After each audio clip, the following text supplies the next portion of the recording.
This is what persuasion looks like when you don't argue. Could have written a book and said, I think that we did a great job ending slavery, which we did. But you add this line, the tyranny of imaginary guilt. You're a Christian theologian, and you're saying we shouldn't feel guilty at all about 3 million Africans being taken out of their homes and moved to across the Atlantic? The guilt is imaginary? Why can't we have guilt and also believe everything you just said?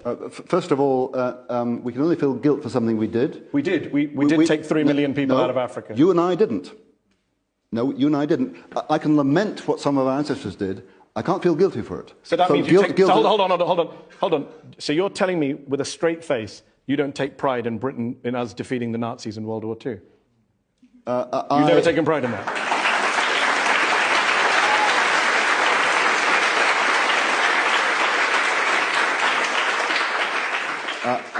I take pride in it. I admire the fact of what How can you take pride in it? It's not us. Well, no, of course.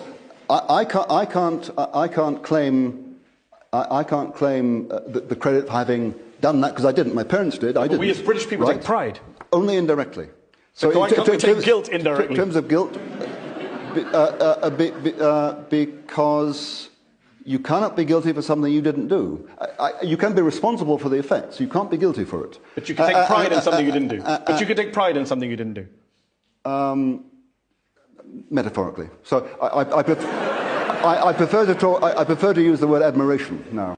This is a perfect example of a belief collapsing under its own logic. How did he do it? He stayed inside this man's model of the world. He identified the structure of the belief. The underlying structure was, I reject ancestral identity when it feels uncomfortable, but I accept ancestral identity when it feels positive. He introduced a counterexample that applied the same rules. He chose an example where the person likely does feel collective pride, the identity frame is already accepted, it's already built in, and the logic would produce an uncomfortable contradiction. Using World War II worked exceptionally well because it's emotionally charged, culturally shared, and structurally parallel. He asked a question that would discover, does he apply this logic consistently? The belief collapsed internally. You can see as the guy is stuttering through the cognitive dissonance, he now has 3 options. 1, reject both the guilt and the collective pride. 2, accept both. Or 3, notice the inconsistency and refine the belief. And in the video, we can see that by the end of the conversation, he actually ends up changing the word from pride to something else that he thinks maybe will land a little bit better. This is a world-class reframe because the speaker who challenged this, he simply let the belief contradict itself. And that's why it lands. So what do you think? I'm Jen, and I share subconscious education. Follow for more.